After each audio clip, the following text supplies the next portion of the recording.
Hallelujah, hallelujah. आइए हम इस समय में प्रभु की आराधना में जाएंगे। सर्वप्रथम हम रोही चर्च गोंदिया यूट्यूब चैनल की ओर से आप सभी का स्वागत करते हैं। आइए हम अपनी आंखों को बंद करेंगे और आराधना में जाने से पहले प्रार्थना करेंगे। हमारे जीवित परमेश्वर अनुग्रहकारी पिता, हम आपका धन्यवाद करते हैं सुंदर से समय में। परमेश्वर पिता, आज प्रभु जी हमारे नथनों में श्वास पाया जाता है।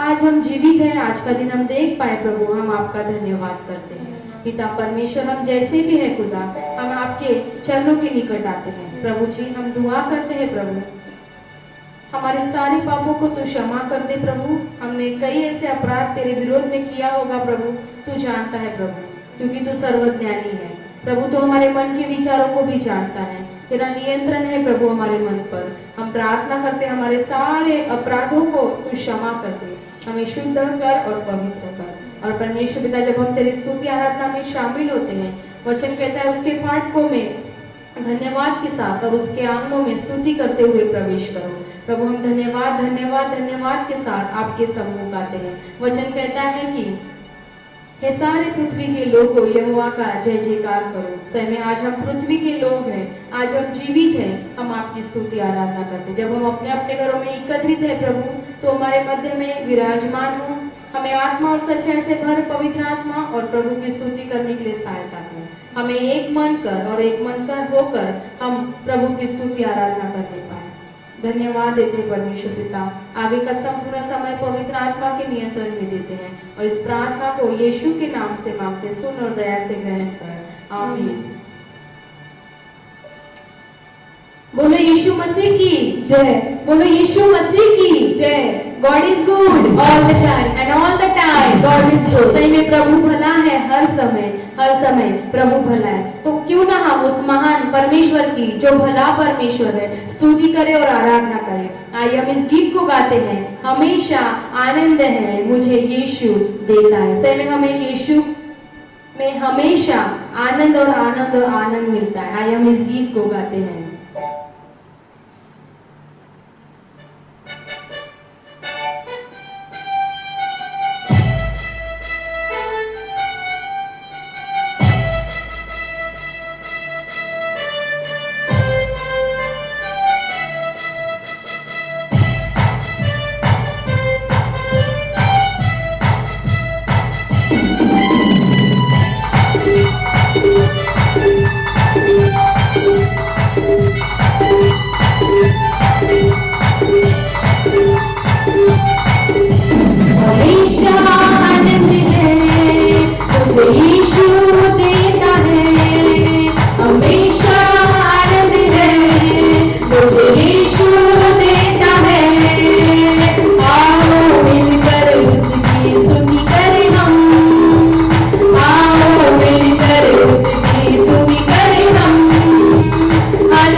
पंखों तले अपने बच्चों को, हम सबको, धर्मीजन को सुरक्षित रखता है। हम प्रभु की उस महान परमेश्वर की स्तुति करते हैं। उस महान परमेश्वर के लिए हम और एक गीत को गाते हैं, यीशु तू है महान, मेरे लिए है महान।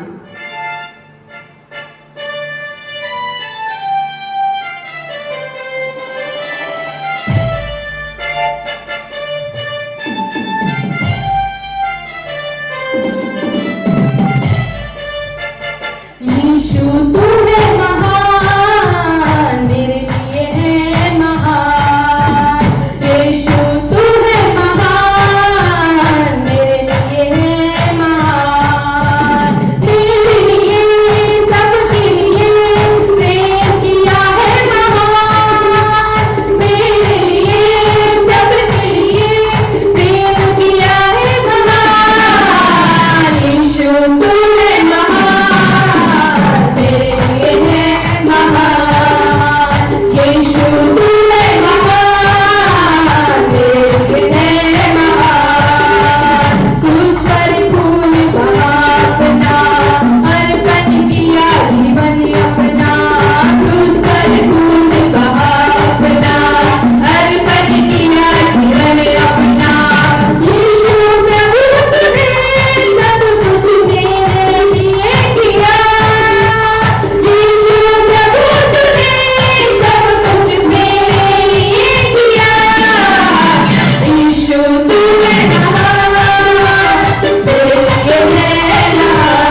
मेरे लिए है महान। हालेलुया, धन्यवाद हो प्रभु यीशु। हालेलुया प्रभु, हम आपका धन्यवाद करते हैं, हम आपकी प्रशंसा करते हैं, आपकी प्रशस्ति करते हैं, आपकी बढ़ाई और आपकी स्तुति गौरव जलाल करते हैं। तू महान परमेश्वर है, तू हमारा परमेश्वर है। हालेलुया, धन्यवाद प्रभु जी। आइए प्रियो, अपनी आंखों को बंद करें, धन्यवाद करें, धन्यवाद करें, आराधना में जाए, प्रभु की बढ़ाई करें, प्रभु की स्तुति करें उसके महान आशीषों के लिए। हालेलुया, यीशु धन्यवाद, यीशु धन्यवाद, यीशु धन्यवाद। Thank you Jesus. प्रभु हम आपकी स्तुति करते हैं। हालेलुया,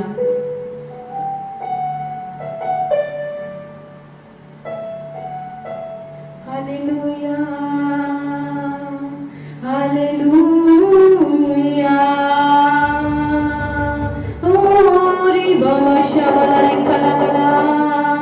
धन्यवाद यीशु, you are worthy to be praised, we praise you, hallelujah, hallelujah। प्रभु आपकी उपस्थिति के लिए धन्यवाद करते हैं। Thank you Jesus.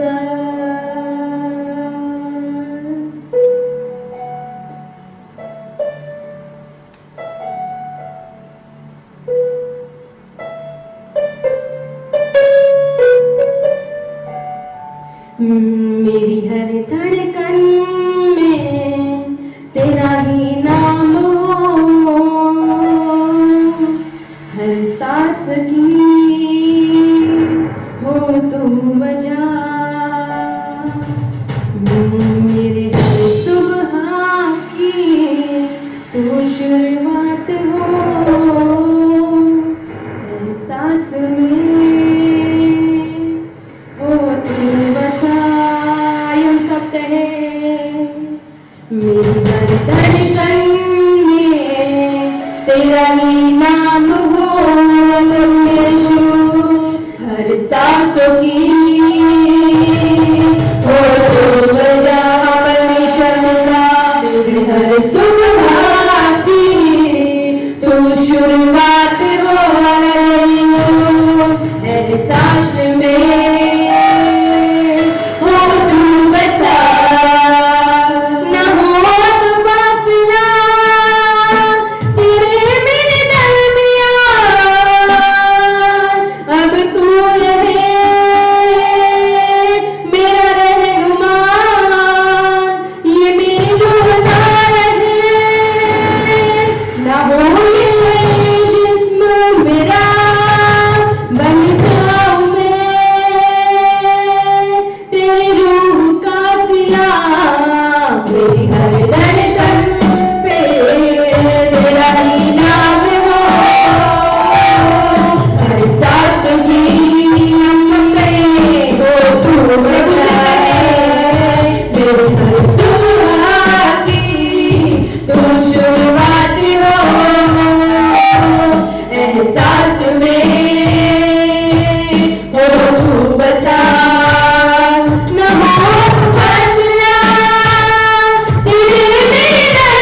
जो मसीह में है वह नई सृष्टि है, पुरानी बातें बीत गई, देखो अब सब नई हो गई है। हालेलुया। समय यीशु, आज हम सब कलीसिया प्रभु यीशु हम नई सृष्टि है खुदा, मसीह यीशु में हम जन्माए गए हैं। आप स्वर्गीय पिता, हमारा पिता परमेश्वर है। Hallelujah, hallelujah.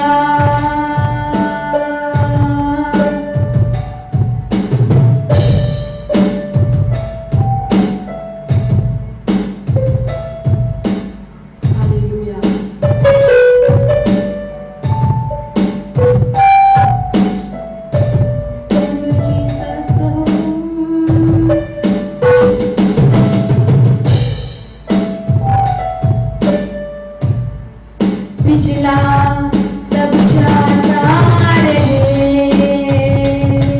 तुझ में नया मैं बनूं, हुजूरी हो तेरी मुझ में, है कल तेरा मैं बनूं। पिछला सब जाता रहे, तुझ में नया मैं बनूंगा, हुजूरी हो तेरी मुझ में, है कल तेरा मैं बनूं। आराधना ऐसी बनूं, खुशबू तेरी जिनसे उठे, ख्वाहिश यही अब मैं करूं, दीदार तेरा मुझको मिले, न हो उपासना तेरे मेरे दरमियान, अब तू है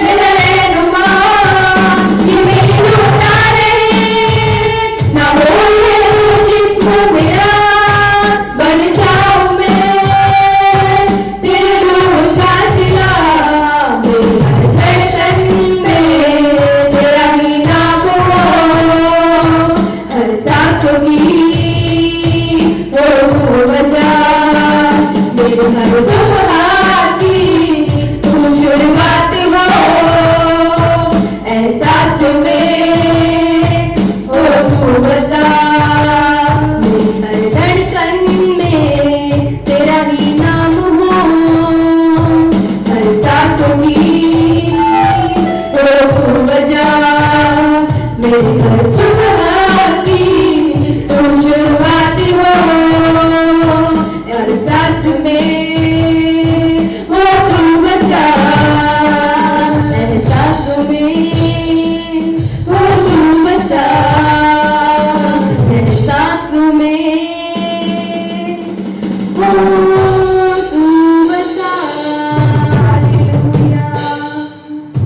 धन्यवाद प्रभु, धन्यवाद प्रभु हमें नया करने के लिए, मसीह यीशु में हमें नया करने के लिए परमेश्वर पिता आपका हम धन्यवाद करते हैं। होने दे प्रभु आज की ये सुंदर सी सुबह में प्रभु हम तुझसे विनती करते खुदा, हमारे परमेश्वर पिता सुबह की शुरुआत तेरे नाम से होने पाए परमेश्वर पिता, क्योंकि प्रभु बाइबल बताती है कि हम मिट नहीं गए, ये यहोवा की महाकरुणा का फल है और उसकी दया अमर है। होने दे प्रभु हमारे जीवन से हम सर्वप्रथम जब हम अपने दिन की शुरुआत करते हैं प्रभु, हम तेरे नाम से करने पाए और तेरे हाथों में हमारा जीवन, हमारा संपूर्ण दिन सौंपने पाए, क्योंकि तू ही है जो हमें परमेश्वर पिता चराता है, तू हमारा चरवाहा है प्रभु जी। Hallelujah, hallelujah. प्रभु हम आपकी स्तुति करते हैं प्रभु, आज के दिन में आपने हमको जीवित रखा है प्रभु, हम आपका धन्यवाद करते हैं प्रभु जी। हम प्रभु सारा आदर मान महिमा गौरव तुझी को देते हैं प्रभु जी। हमारे जीवन से हमेशा प्रभु तू बढ़ता जा परमेश्वर पिता और हम घटते जाए प्रभु जी। आगे का संपूर्ण समय हम आपके हाथों में सौंपते हैं और इस प्रार्थना को हमारे प्रभु यीशु मसीह के नाम से मांगते, इसलिए सुनिए और दया से ग्रहण कीजिए। आमीन। प्रेज द लॉर्ड चर्च, मैं आप सभी का रोही चर्च के यूट्यूब चैनल में स्वागत करता हूं और आशा करता हूं कि आप इस चैनल के साथ इसी तरीके से बने रहें। सूचनाएं इस प्रकार हैं, इस हफ्ते में जिनका बर्थडे है और शादी की सालगिरह है, हम उनके लिए प्रार्थना करेंगे। इस हफ्ते में जिनका बर्थडे है, बेबी दीदी इनका बर्थडे है, हम उनके लिए प्रार्थना करेंगे। साथ ही साथ जिनकी शादी की सालगिरह है, वह पति पत्नी आप एक में एक अपना हाथ पकड़ ले, आपस में अपना हाथ को पकड़े रहें, हम उनके लिए प्रार्थना करेंगे। आइए हम प्रार्थना करें।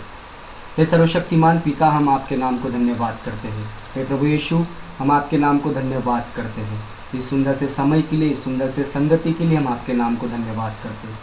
और परमेश्वर पिता, इस समय हम विशेषता प्रार्थना करते हैं बेबी दीदी के लिए। परमेश्वर पिता, आपने उन्हें संभाले रखा, एक अच्छे स्वस्थता में। परमेश्वर पिता, हम आपके नाम को धन्यवाद करते परमेश्वर पिता, उनके हर एक कामों में परमेश्वर पिता आपने उन्हें परमेश्वर पिता सामर्थ्य को दिया, बल को दिया। हम आपके नाम को धन्यवाद करते प्रभु यीशु। साथ ही साथ परमेश्वर पिता, बेबी दीदी सदैव परमेश्वर पिता आपके अनुग्रह में, आपकी संपन्नता में और आपके डील डोल में सदैव वास करने पाए। और परमेश्वर पिता, आपने परमेश्वर पिता उनके जीवन के द्वारा जो मनसा रखी है परमेश्वर पिता वो पूर्ण होने के लिए आप सहायता कीजिए और मदद कीजिए। उनके तमाम कामों को हम आपके सामर्थ्य हाथ में हम सौंपते हैं परमेश्वर पिता। इस समय हम प्रार्थना करते उन पति पत्नी के लिए परमेश्वर पिता, जिनकी इस हफ्ते शादी की सालगिरह है। परमेश्वर पिता, पवित्र शास्त्र बाइबल कहते हैं कि आदम का अकेला रहना उचित नहीं था, तो परमेश्वर पिता आपने हवा को निर्मित किया और यह बोलकर दिया कि आज से यह तेरी सहकारी है। परमेश्वर पिता, हम धन्यवाद करते उन पति पत्नी के लिए परमेश्वर पिता, आपने उन्हें जोड़े रखा, इसलिए हम आपके नाम को धन्यवाद करते परमेश्वर पिता। जब वो परमेश्वर पिता अपने जीवन के बारे में, अपने परिवार के बारे में जो महत्वपूर्ण निर्णय को जब वो ले रहे हैं परमेश्वर पिता, होने दीजिए परमेश्वर पिता। उनके लिए हुए हर एक निर्णय और हर एक निश्चय परमेश्वर पिता आपके नियंत्रण में रहने पाए परमेश्वर पिता। उनके परिवार को हम पिता, पुत्र और पवित्र आत्मा के नाम से हम आशीषित करते हैं। और परमेश्वर पिता, बेबी दीदी और उन पति पत्नी को परमेश्वर पिता आपके सामर्थ्य हाथ में हम सौंपते हैं। और परमेश्वर पिता, इसके द्वारा आपकी स्तुति, प्रशंसा और सदैव आपकी बड़ाई होने पाए। और उसके द्वारा परमेश्वर पिता वह घटते चले और आप बढ़ते चले। सारी महिमा हम आपको देते हैं और इस प्रार्थना को प्रभु यीशु के मीठे और मधुर नाम से मांगते हैं। सुनिए और बड़ी दया से ग्रहण कीजिए। आमीन आमीन। प्रेज़ द लॉर्ड सबको। आइए, ये समय है भेंट का। हम अपने देने के द्वारा परमेश्वर से प्रेम करते हैं, उसका आदर करते हैं। तो हम आइए, इस समय जब हम गीत को गाते हैं, हम अपने अपने भेंटों को अपने अपने घरों में इकट्ठा करें।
आइए हम इस समय भेंट के लिए प्रार्थना करेंगे। धन्यवाद धन्यवाद धन्यवाद करते हैं जीवित परमेश्वर, हमारे अनुग्रहकारी दयालु परमेश्वर पिता।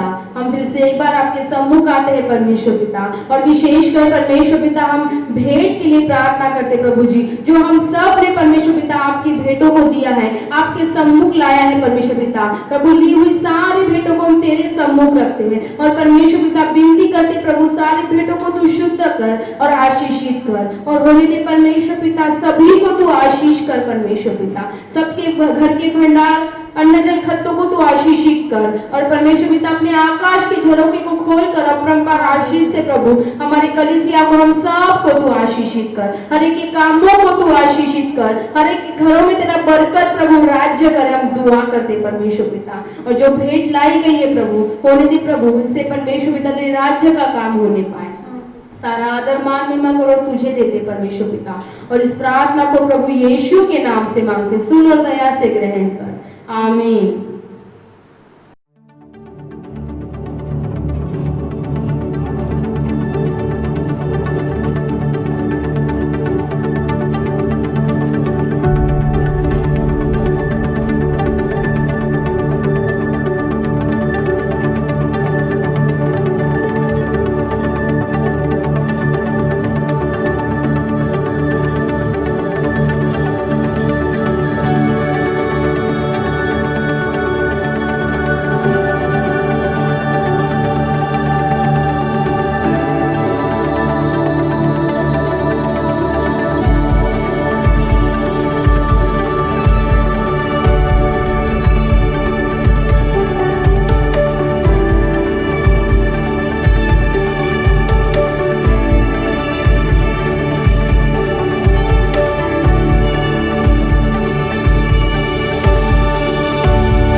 Praise the Lord. आप सभी को प्रभु यीशु मसीह के नाम से जय मसीह की। Praise the Lord. हम आप सभी का शुक्रिया करते हैं कि आप सभी अपना बहुमूल्य समय प्रत्येक रविवार को हमारे साथ जुड़कर आराधना करने के लिए दे रहे हैं। प्रभु आप सभी को बड़ी आशीष दे। हम प्रभु को धन्यवाद देते हैं। मार्च के आखिरी सप्ताह से हम लॉकडाउन में हैं और परमेश्वर की दया से हम हमारे चर्च को YouTube ऑनलाइन ले पा रहे हैं और आप सभी लोग इसमें जुड़े हुए हमारे साथ हैं, इसलिए धन्यवाद देते हैं। आज की आराधना का आपने लाभ उठाया। ये समय है परमेश्वर के वचन को सुनने का, तो आप जहाँ कहीं पर भी है अपनी आंखें बंद कीजिए। इस समय हम परमेश्वर के वचन को सुनेंगे। आइए हम सभी अपनी आंखें बंद करें। धन्यवाद धन्यवाद धन्यवाद पिता परमेश्वर, आज के दिन के लिए धन्यवाद प्रभु। प्रभु आप हमारे अच्छे और भले परमेश्वर हैं।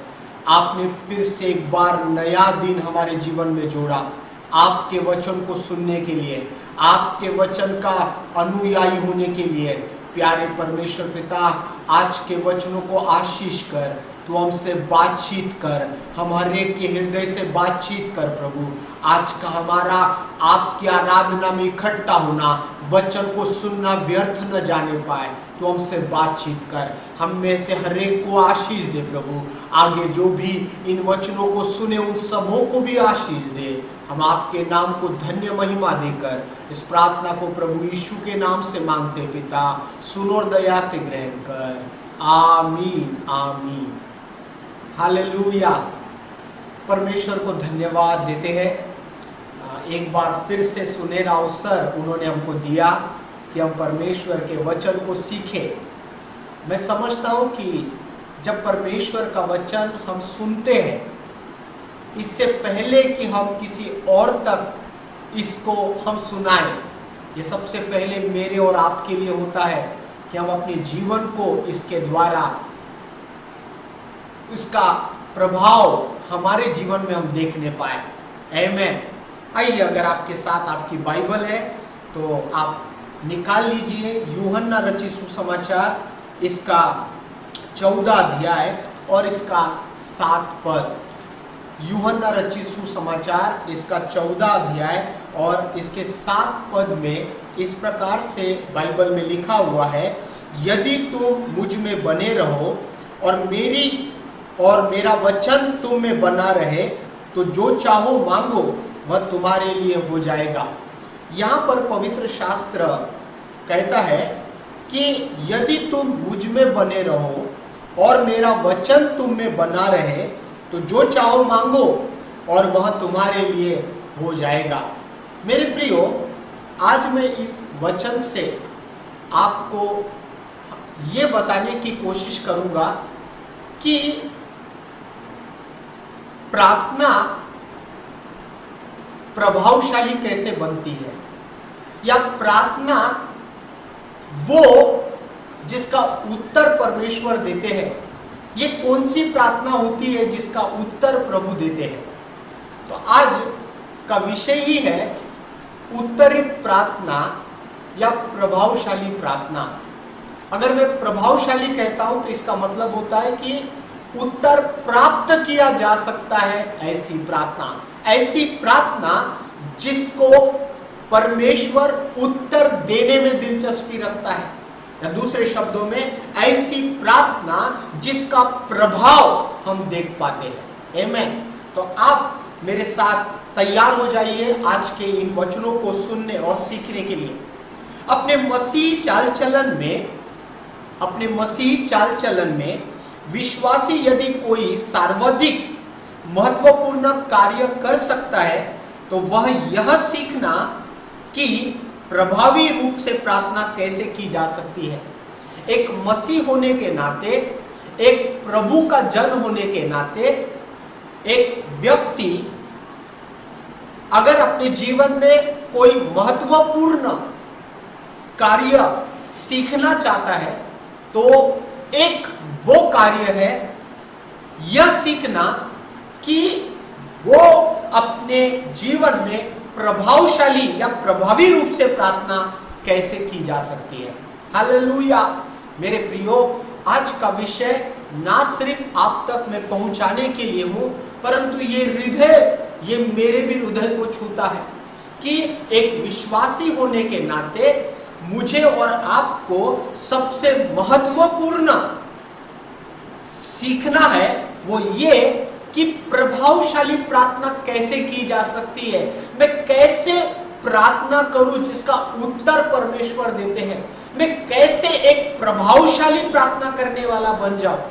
प्रभावशाली का अर्थ ये नहीं कि बड़ी आडंबर से भरी हुई, बड़े बड़े शब्दों से भरी हुई प्रार्थना नहीं, चिल्लाकर की गई प्रार्थना नहीं, परंतु प्रभावशाली प्रार्थना का मतलब है ऐसी प्रार्थना जिसका उत्तर प्राप्त किया जा सकता है, जिसका उत्तर परमेश्वर देते ही है। ऐसी प्रार्थना जिसके द्वारा हम स्वर्ग को पृथ्वी पर देख सकते हैं। हालेलुया। इसीलिए सर्वाधिक महत्वपूर्ण बात जो मसीह व्यक्ति सीख सकता है वो है कि अपने जीवन में ऐसे प्रार्थना करने वाले बनना जिसमें कुछ जान हो, जिसमें कोई ताकत हो, जिसमें कोई सामर्थ्य हो, प्रभाव हो कि वो उसका उत्तर देखा जा सकता है। हालेलुया। यदि विश्वासी बाइबल के सिद्धांतों के अनुसार प्रार्थना करना नहीं जानता है, यदि विश्वासी बाइबल के सिद्धांतों के अनुसार प्रार्थना करना नहीं जानता है, तो वह अपने जीवन में परमेश्वर के उद्देश्यों को पूरा करने में सफल नहीं हो सकता। मैं एक बार फिर से कहना चाहता हूं, यदि विश्वासी बाइबल के सिद्धांतों के अनुसार प्रार्थना करना नहीं जानता है, एक विश्वासी होने के नाते यदि वो ये नहीं जानता कि बाइबल के वचनों पर या बाइबल के सिद्धांतों पर आधारित प्रार्थना कैसे की जाती है, यदि वो जानता नहीं है, तो वह अपने जीवन में परमेश्वर के उद्देश्यों को पूरा करने में सफल नहीं हो सकता। आमीन। विश्वासी का प्रार्थना जीवन परमेश्वर के वचन पर आधारित होना चाहिए। एक विश्वासी होने के नाते मेरा और आपका जो प्रार्थना होता है, ये परमेश्वर के वचन पर आधारित होना चाहिए, क्योंकि बाइबल स्वयं कहती है। क्या कहती है बाइबल? मैं आपको धीरे धीरे करके समझाऊंगा। विश्वासी का प्रार्थना जीवन परमेश्वर के वचन पर आधारित होना चाहिए। बाइबल कहती है मरकुस 16 अध्याय में, यीशु मसीह के नाम से तुम क्या करोगे? दुष्ट आत्माओं को निकालोगे, बीमारों के लिए प्रार्थना करोगे, बीमार चंगे हो जाएंगे। और इतना ही नहीं, यूहन्ना के 14 अध्याय में बाइबल ये कहती है कि तुम जब प्रार्थना करते हो तो यीशु मसीह के नाम से प्रार्थना करो, अर्थात यीशु मसीह के नाम से मांगो। मैं आपके लिए पढ़ना चाहता हूं, यहां पर ऐसा लिखा हुआ है कि यीशु ने कहा 15 अध्याय में, यूहन्ना के 15 अध्याय में 23 और 24 पद, उस दिन तुम मुझसे कुछ न पूछोगे, मैं तुमसे सच सच कहता हूं, यदि पिता से कुछ मांगोगे तो वह मेरे नाम से तुम्हें देगा। प्रभु यीशु ने कहा कि तुम मेरे नाम से मांगना, मेरे नाम से, यीशु के नाम से मांगना। तो जब हम यीशु मसीह के नाम से प्रार्थना मांगते हैं तो वो प्रार्थना प्रभावशाली होती है, वो प्रार्थना परमेश्वर उत्तर देता है, क्योंकि अगला वचन बिल्कुल कहता है 24 पद, अब तक तुमने मेरे नाम से कुछ नहीं मांगा, मांगो तो पाओगे ताकि तुम्हारा आनंद पूरा हो जाए। आमीन। यहां पर बाइबल कहती है कि यीशु मसीह के नाम से मांगने से हमारा आनंद पूरा हो जाएगा। तो यीशु मसीह के नाम से प्रार्थना करने से हमारी प्रार्थना प्रभावशाली बनती है। लेकिन और एक तरीका बाइबल बताती है, वो ये है कि जब हम अपनी प्रार्थना परमेश्वर के वचन पर आधारित करते हैं, या दूसरे शब्दों में जब हम अपनी प्रार्थनाओं में परमेश्वर के वचन का आधार प्रस्तुत करते हैं, तो वो प्रार्थना भी शक्तिशाली और प्रभावशाली होती है। हालेलुया। यीशु मसीह के नाम से मांगने से प्रार्थना प्रभावशाली होती है, परंतु साथ ही साथ बाइबल कहती है जब हम प्रार्थना में परमेश्वर के वचन पर आधारित मांगते हैं तो वो प्रार्थना प्रभावशाली प्रार्थना होती है। प्रार्थना का उत्तर पाने हेतु निश्चित करें और प्रतिज्ञा करने वाले वचनों को खोज निकालें। मेरे प्रियो, जो कुछ हम प्रार्थना में परमेश्वर से मांगते हैं, जो कुछ हम परमेश्वर से चाहते हैं कि परमेश्वर मेरे इस प्रार्थना का आप उत्तर दो, परमेश्वर मुझे इस प्रार्थना का उत्तर चाहिए, तो जो प्रार्थना का उत्तर हम चाहते हैं, तो मुझे और आपको ये सीखना है कि मैं और आप को ये निश्चित करना है, मतलब ये ठहराना है कि मैं जो मांग रहा हूं क्या मैं उसके विषय में स्पष्ट हूं। उदाहरण के तौर पर जब हम बाजार जाते हैं, मार्केट जाते हैं, तो हम उसके अनुसार तैयारी के साथ जाते हैं। वैसे ही जब हम परमेश्वर से कोई भी प्रार्थना करते हैं, जब हम कोई भी चीज मांगते हैं, तो हम उसके विषय में हमको निश्चित होना है कि परमेश्वर मुझे ये चाहिए। यदि मोबाइल चाहिए तो परमेश्वर मुझे मोबाइल चाहिए, यदि मुझे घर चाहिए तो परमेश्वर मुझे घर चाहिए। स्पष्ट रहना है उस विषय पर। और साथ ही साथ जो मैं मांग रहा हूं, जिस विषय को मैं मांग रहा हूं, उसके लिए परमेश्वर का वचन क्या कहता है उसको खोज करने का है। मैं आज आपको यह बताने की कोशिश कर रहा हूं कि उत्तरित प्रार्थना मतलब ऐसी प्रार्थना जिसका उत्तर परमेश्वर बाध्य होता है देने के लिए, परमेश्वर उस उत्तर को देने के लिए इच्छुक है, ऐसी प्रार्थना हम करना है।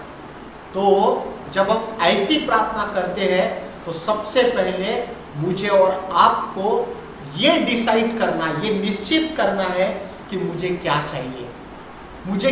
चाहिए, इसके विषय में मुझे निश्चित करना है। और जो मेरा विषय है, क्या उसके लिए पवित्र शास्त्र बाइबल में कोई वचन है क्या, कोई प्रतिज्ञा है क्या, ये मुझे मालूम होना चाहिए।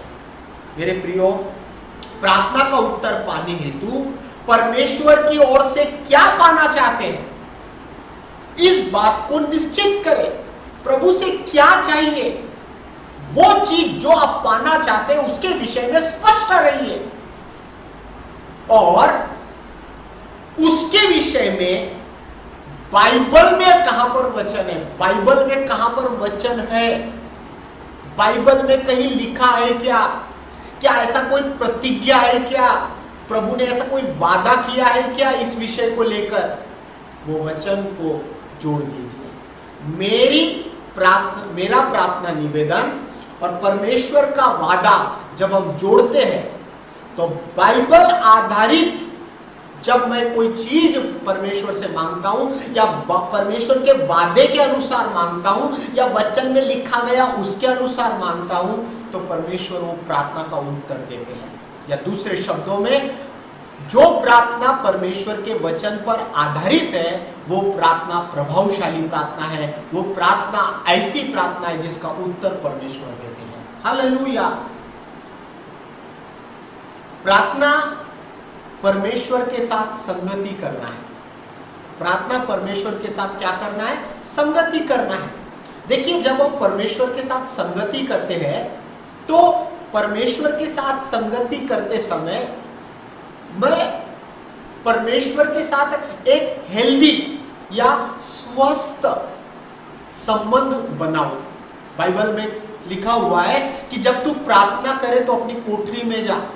हो सकता है कि हमारा अपना अपना स्थान हमने बनाया है कि हम उस कमरे में उस स्थान पर जाकर प्रार्थना करेंगे। तो जिस जगह पर भी जाकर हम प्रार्थना करते हैं तो वो समय में उस स्थान पर जाकर परमेश्वर के साथ एक हेल्दी अर्थात एक स्वस्थ रिलेशन बनाना है। ये नहीं है कि प्रार्थना एक धार्मिक विधि है। यदि प्रार्थना को एक धार्मिक विधि के नजरिए से देखेंगे तो हम क्या करेंगे, परमेश्वर के सामने जाएंगे, एक क्रम के अनुसार जाएंगे और हमारे पास एक चिट्ठी होगी या हमारे पास लिखान होगा या हमारे दिमाग में होगा, हम उसके सामने पढ़ते जाएंगे, परमेश्वर मुझे ये चाहिए, परमेश्वर मुझे वो चाहिए, परमेश्वर उसको आशीष दे, परमेश्वर उसको आशीष दे, उसका भला कर। इस तरह का हम निवेदन पढ़ते जाएंगे। लेकिन बाइबल कहती है कि प्रार्थना ये परमेश्वर के साथ बातचीत करना है, परमेश्वर के साथ संगति करना है। तो जब हम परमेश्वर के साथ संगति करते हैं तो ये संगति हम भजन के द्वारा भी कर सकते हैं, भजन गाकर कर सकते हैं।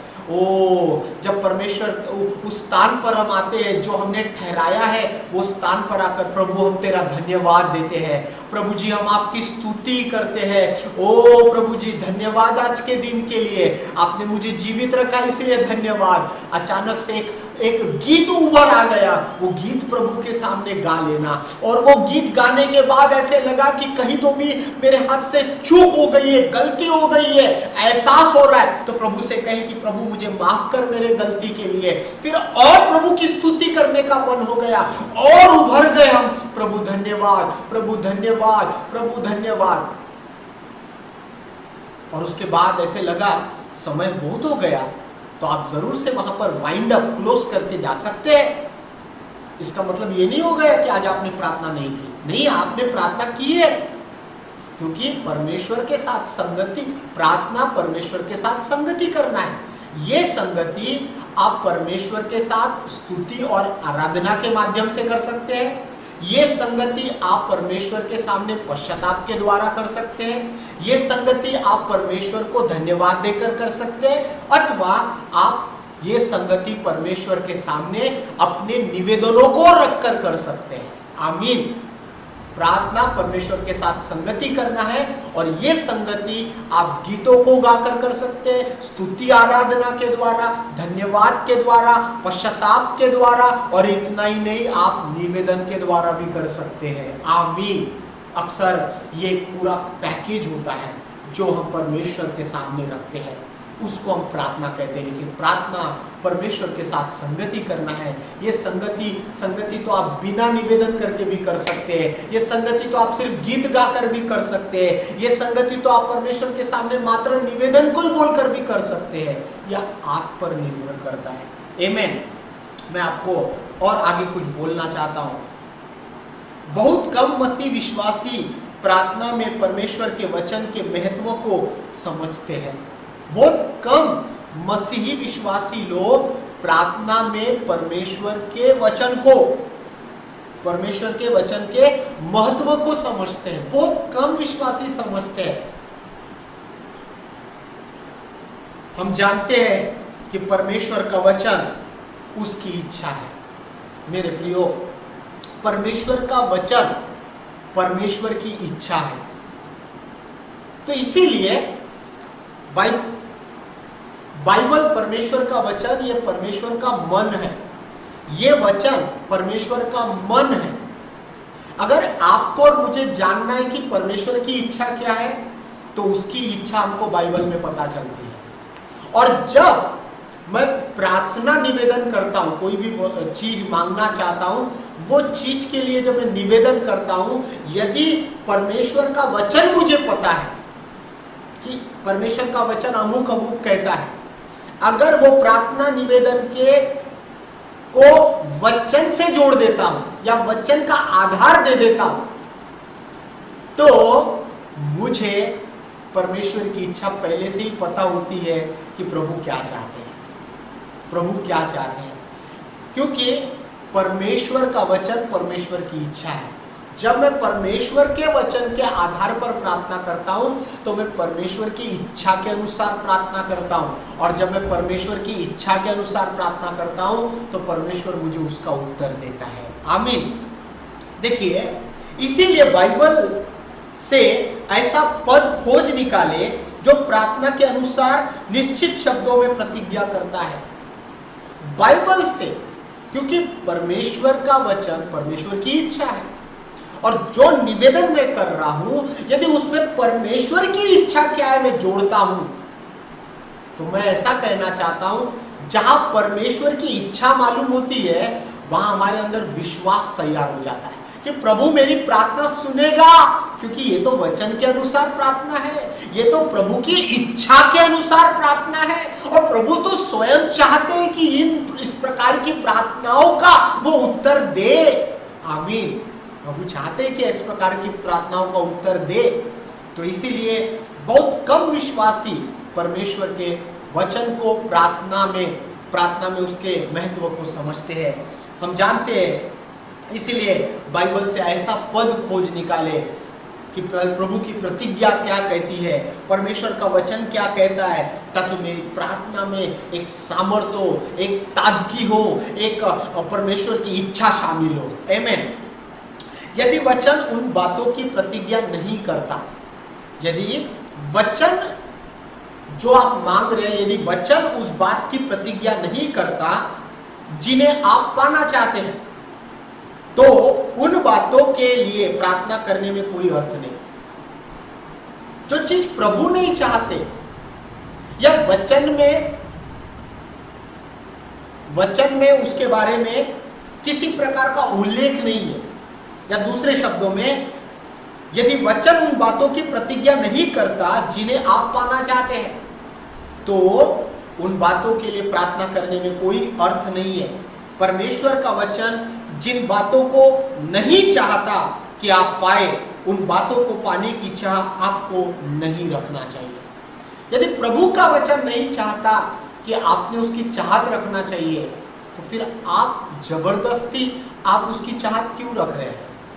आप प्रभु की इच्छा के अनुसार प्रार्थना नहीं कर रहे, क्योंकि परमेश्वर का वचन परमेश्वर की इच्छा है, और परमेश्वर की इच्छा के अनुसार प्रार्थना करेंगे तो परमेश्वर उत्तर देगा। लेकिन अगर वचन में इसके बारे में कोई प्रतिज्ञा नहीं है, यदि वचन उन बातों की प्रतिज्ञा नहीं करता जिन्हें आप पाना चाहते हैं, तो फिर उसके पीछे प्रार्थना करने में कोई अर्थ नहीं, या उन बातों को पाने की चाह भी हमने नहीं रखना चाहिए। उदाहरण देता हूं मैं ताकि आप समझ पाए। तलाक। यदि कोई व्यक्ति परमेश्वर से प्रार्थना करता है कि प्रभु मेरा विवाह हो गया है, परंतु मेरे विवाह के बाद मैं मेरे पति के साथ खुश नहीं हूं, मैं तलाक चाहता हूं, क्या बाइबल में ऐसा कोई पद है जो इस बात की सहमति देता है कि तलाक ले लो?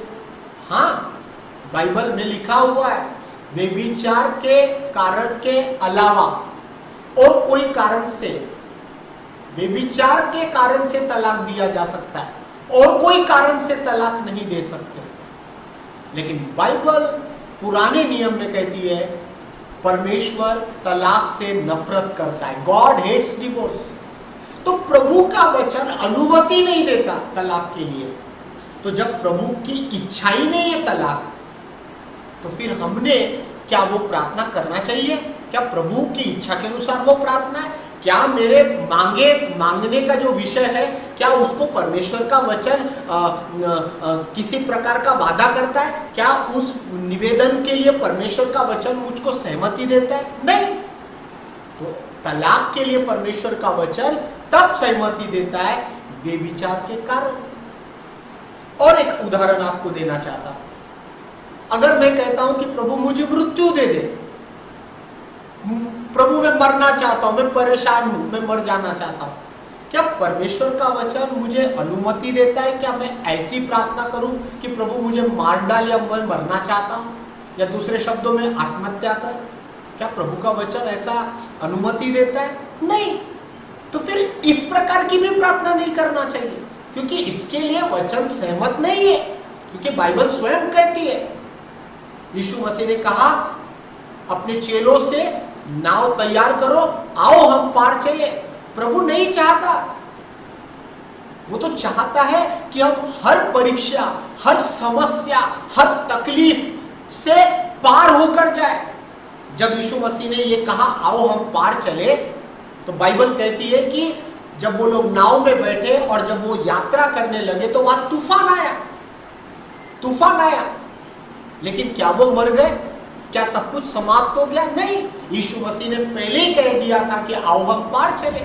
तो जब मैं मृत्यु के लिए प्रार्थना करता हूं तो परमेश्वर का वचन मुझे साथ नहीं देता, सहमत नहीं होता, क्योंकि प्रभु की इच्छा नहीं कि मेरी मृत्यु हो, समय के पहले मेरी मृत्यु हो, ये प्रभु नहीं चाहते।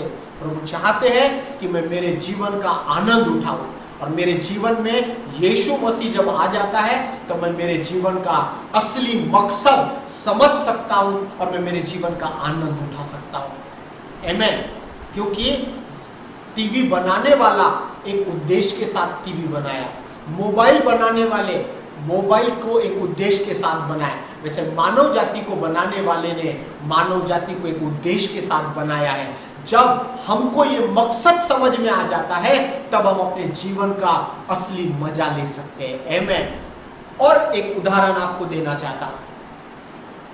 अगर मैं कहूं कि प्रभु मेरा शत्रु जो मुझे श्राप देता है, जो मेरे साथ बुरा करता है, जो मुझे श्राप देता है, जो मेरे साथ बुरा करता है, प्रभु उसका नुकसान हो जाए, उसका उसका उसका बुरा हो जाए, उसके साथ कुछ नुकसान हो जाए, क्या परमेश्वर का वचन अनुमति देता है? परमेश्वर का वचन कहता है कि तुम अपने सताने वालों के लिए प्रार्थना करो, जो तुमको श्राप दे तुम उनको आशीष दो। प्रभु का वचन मुझे सहमति नहीं देता कि मैं मेरे शत्रु के लिए इस प्रकार की प्रार्थना करूं कि उनका नुकसान हो जाए, उनका बुरा हो जाए। नहीं, वचन कहीं पर सहमति नहीं देता। प्रभु मुझे तलाक चाहिए, प्रभु का वचन सहमति नहीं देता। प्रभु मैं मरना चाहता हूं, मुझे मौत दे, प्रभु का वचन सहमति नहीं देता। तो इसीलिए मैंने कहा, यदि वचन उन बातों की प्रतिज्ञा नहीं करता जिन्हें आप पाना चाहते हैं, तो उन बातों के लिए प्रार्थना करने में कोई अर्थ नहीं। परमेश्वर का वचन जिन बातों को नहीं चाहता कि आप पाए, उन बातों को पाने की चाह आपको नहीं रखना चाहिए। इसीलिए जो भी प्रार्थना आप कर रहे हैं, सबसे पहले आप अपने विषय को निश्चित करिए कि ये मेरा विषय है, और उसके बाद दूसरा काम करना है, परमेश्वर के वचन में कहीं ऐसा लिखा हुआ है क्या कि ये जो आप मांगना चाहते हैं उसको लेकर कोई प्रतिज्ञा की गई है क्या वचन में, उसको खोज कर निकाले, ताकि जब हम परमेश्वर से मांगे तो बड़े साहस के साथ मांगे, हियाव के साथ मांगे, अधिकार के साथ मांगे कि प्रभु आपके वचन में ये लिखा है, आप इसको पूरा करो, आपने ये वादा किया है, आप इसको पूरा करो, आप इसको पूरा करो, आपने ये वादा किया है और आपका वादा झूठा नहीं है। आप मनुष्य नहीं कि आप बदल जाए, आप तो मनुष्य नहीं कि बदल जाए, आप झूठ भी नहीं बोलते। लेकिन अगर वचन ही नहीं है तो फिर हम कमजोर हैं। ठीक है, हियाव के साथ प्रार्थना करने के लिए हमको परमेश्वर का वचन मालूम होना चाहिए। हियाव और विश्वास के साथ प्रार्थना नहीं कर रहे हैं, इसका कारण यह है कि उस पद को नहीं खोज पाते हैं जो इस बात को साबित करता है कि जिन बातों की चाह रखते हैं उन बातों को परमेश्वर देना चाहता है।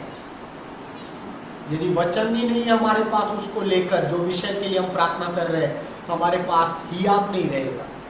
इसीलिए परमेश्वर से जिस बात को पाना चाहते हैं उन बातों की प्रतिज्ञा करने वाला वचन को खोज निकाले, और उसके बाद उन वचनों को मन में रखकर दृढ़ता से थामे रहे।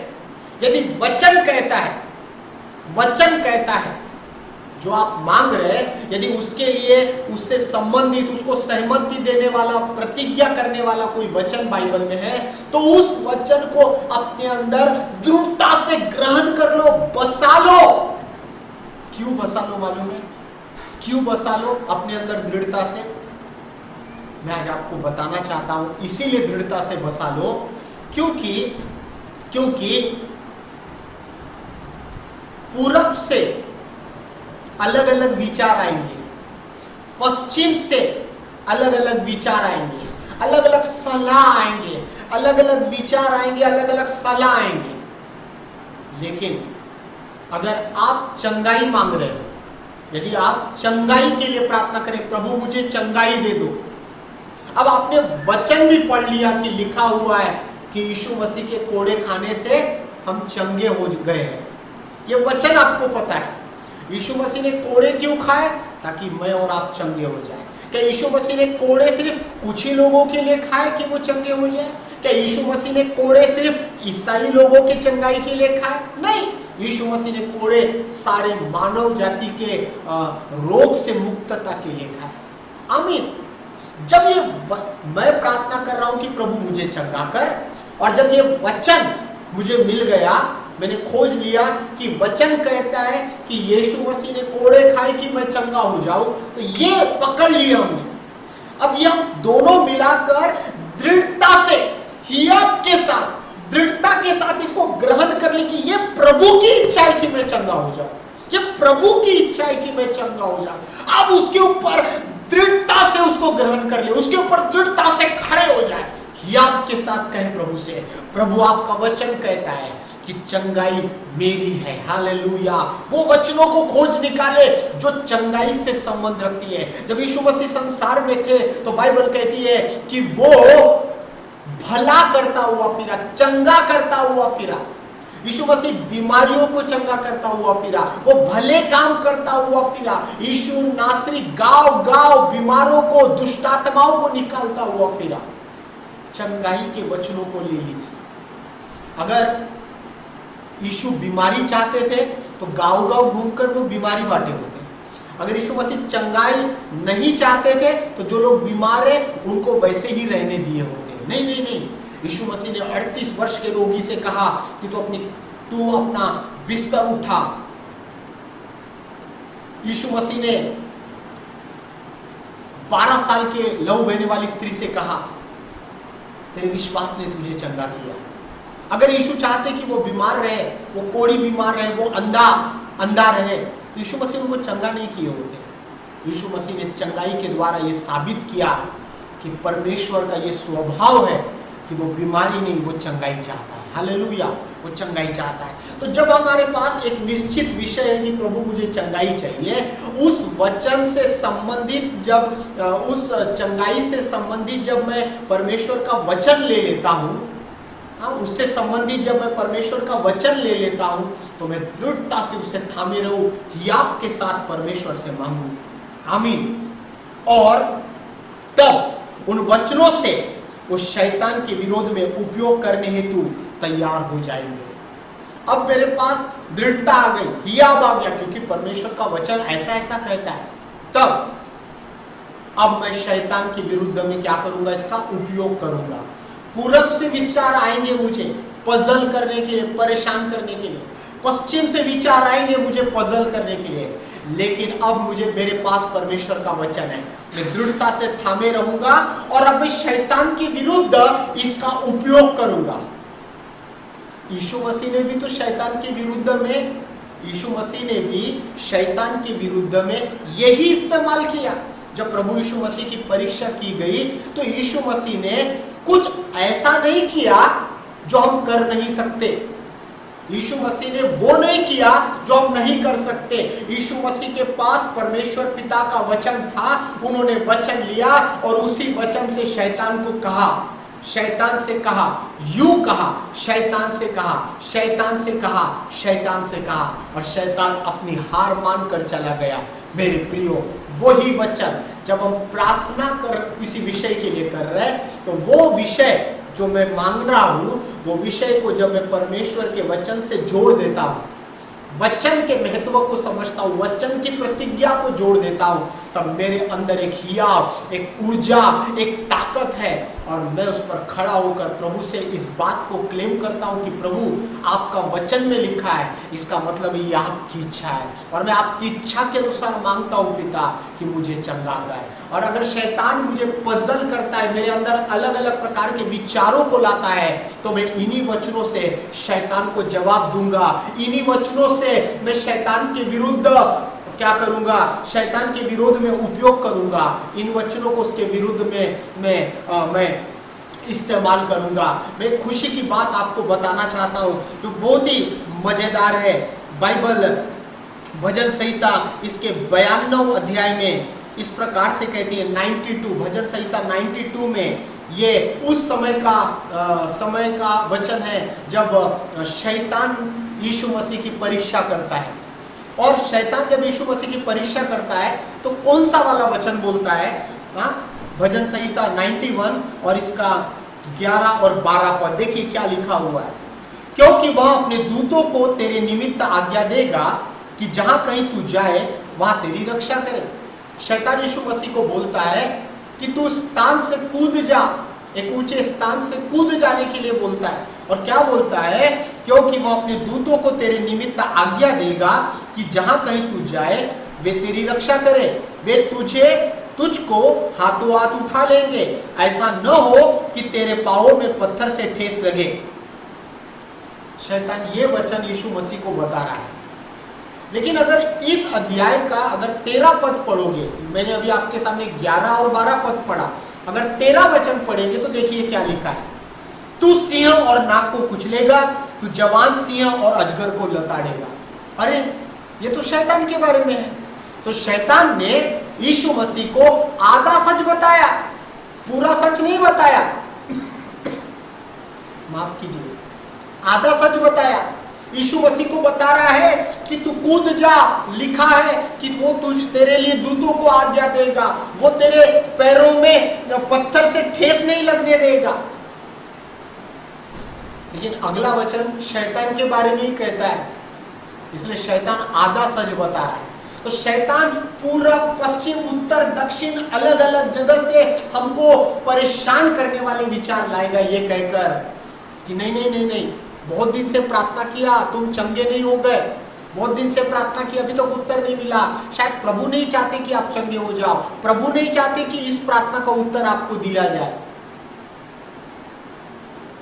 जिनके पास वचन ही नहीं रहेगा वो शैतान के इस बहकावे में आ जाएंगे। जिनके पास वचन ही नहीं मालूम वो शैतान के बहकावे में आ जाएंगे।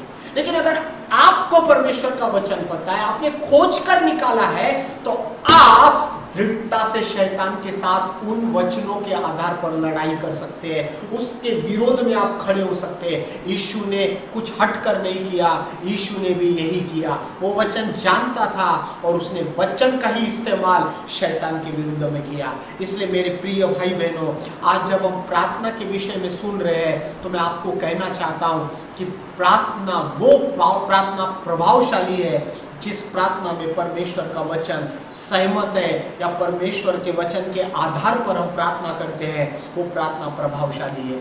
जो कुछ आप पाना चाहते हैं शैतान उसको छीन नहीं सकता। क्यों? क्योंकि अब आपके पास हियाव है, दृढ़ता है, परमेश्वर के वचन की प्रतिज्ञा है। वो आपको अब बहका नहीं सकता, वो आपके अंदर संदेह नहीं डाल सकता, वो आपको फुसला नहीं सकता, क्योंकि अब आपके पास परमेश्वर का वचन है। लेकिन अगर जिसके पास परमेश्वर का वचन ही नहीं है, उसको शैतान संदेह में ला लेगा, उसको शैतान बहका देगा, क्योंकि उसके पास परमेश्वर का वचन। इसलिए मैंने शुरू में ही कहा कि बहुत सारे लोग प्रार्थना में परमेश्वर के वचन के महत्व को नहीं जानते। आमीन। परंतु परमेश्वर का वचन नहीं जानने के कारण जब प्रार्थना करके उत्तर नहीं मिलता, तब परमेश्वर की इच्छा नहीं होगी ऐसा जान पड़ता है। अगर प्रभु का वचन ही नहीं मालूम तो ऐसा लगेगा शायद प्रभु की इच्छा नहीं है कि मुझे चंगा करे, प्रभु की इच्छा नहीं कि अमुक अमुक प्रार्थना का उत्तर दे, ऐसा जान पड़ेगा, क्योंकि वचन ही नहीं मालूम। परंतु परमेश्वर की प्रतिज्ञा सबके लिए है। परमेश्वर ने प्रतिज्ञा कुछ थोड़े लोगों के लिए नहीं किया, कुछ विशेष लोगों के लिए नहीं किया। प्रभु ने अपने वचन का वादा सबके लिए किया। आप भी उसमें शामिल है, आपके लिए भी परमेश्वर ने वादा किया है। ये प्रतिज्ञा आपके लिए भी है। यदि वचन में परमेश्वर के वचन में है तो परमेश्वर की इच्छा है। यदि वचन में ये वादा किया गया है तो इसका मतलब है कि ये परमेश्वर की इच्छा है कि ऐसा होना चाहिए, और ये वादा उसने सबके साथ किया है, कुछ गिने चुने लोगों के लिए नहीं है। जब परमेश्वर के वचन को दृढ़ता के साथ हम अपने हृदय में ग्रहण करते हैं, तब शैतान के विरुद्ध में हम इसका इस्तेमाल कर सकते हैं, इसका इस्तेमाल कर सकते हैं। मैं कुछ बातें बोलकर समाप्त करना चाहता हूँ। पहला तिमोथी इसका 6 अध्याय और 12 पद पढ़ना चाहता हूँ मैं आपके लिए।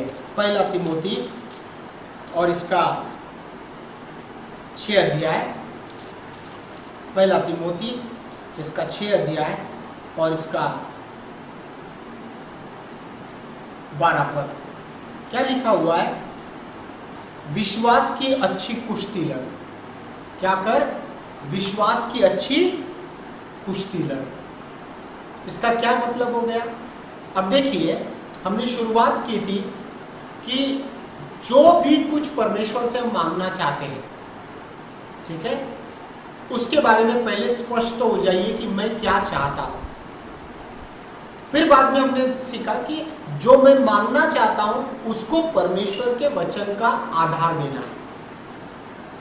और जब मैं मांग रहा हूं, जिसके विषय में मैं स्पष्ट हूं कि प्रभु मुझे ये चाहिए, और जब मैं परमेश्वर के वचन को ढूंढ निकालता हूं, प्रतिज्ञा को, परमेश्वर की इच्छा को ढूंढ के निकालता हूं, तो अब मैं इसको अपने अंदर दृढ़ता से ग्रहण करता हूं कि ये प्रभु का वादा है, ये प्रभु की प्रतिज्ञा है।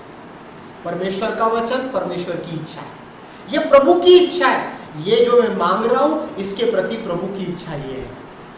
जब मैं इसमें सहमत हो जाता हूं, परमेश्वर का वचन सहमत हो जाता है, तब मेरे अंदर एक विश्वास जागता है, एक ऊर्जा जागती है कि जो कुछ मैं मांग रहा हूँ ये वचन पर आधारित है, ये परमेश्वर की इच्छा के अनुसार है।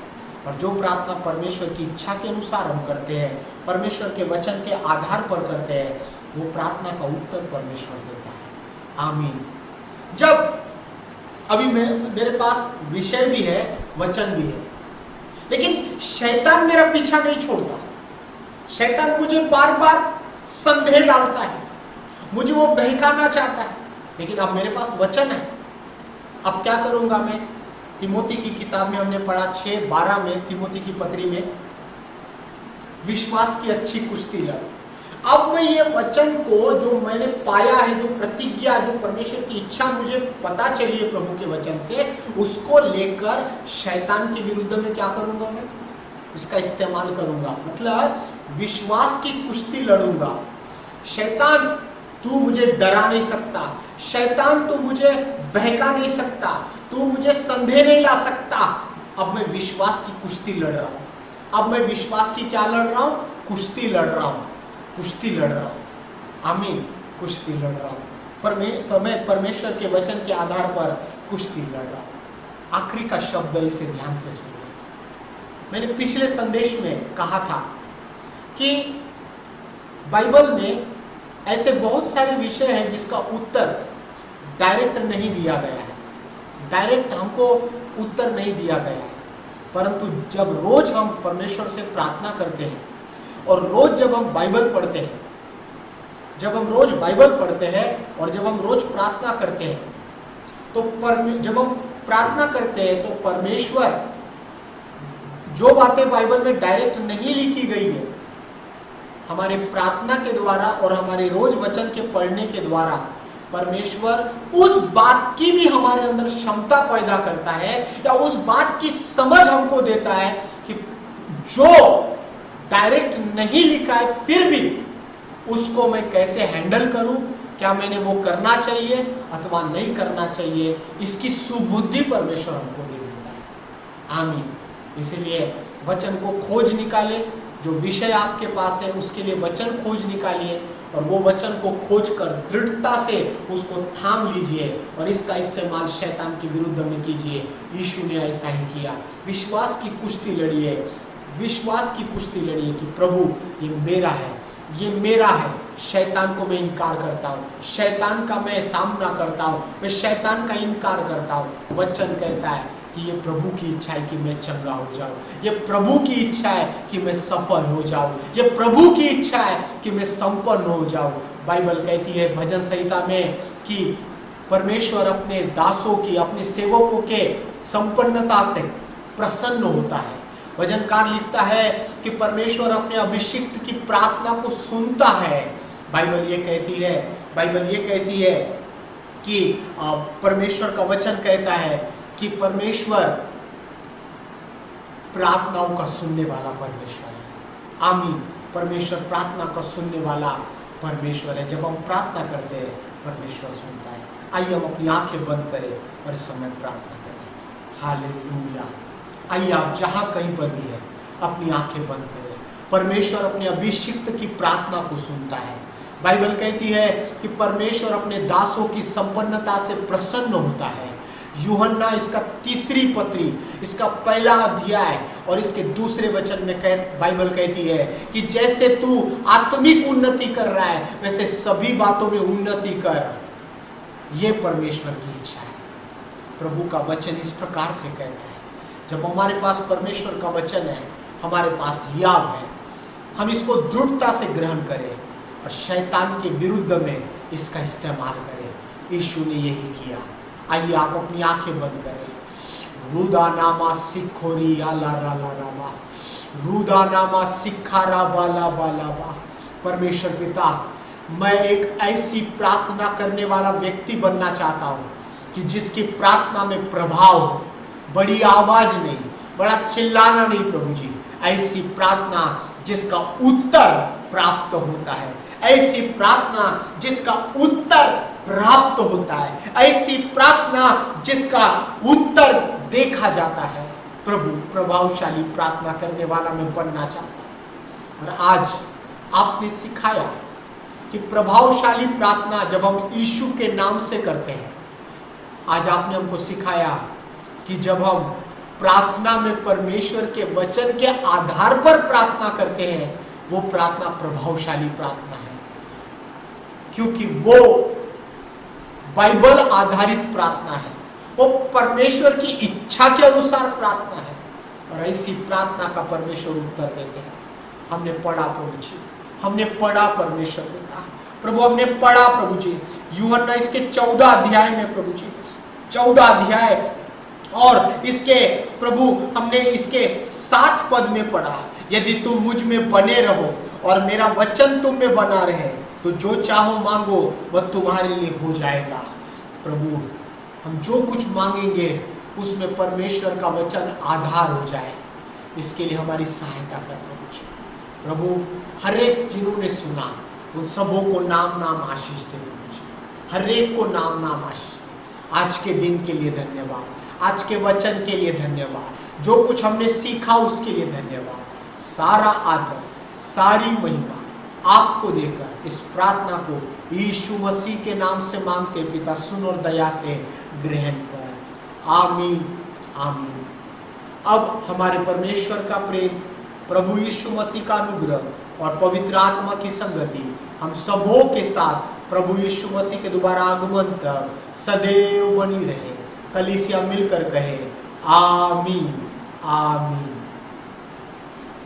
Thank you. प्रभु आप सभी को आशीष दे। May God bless you. Thank you.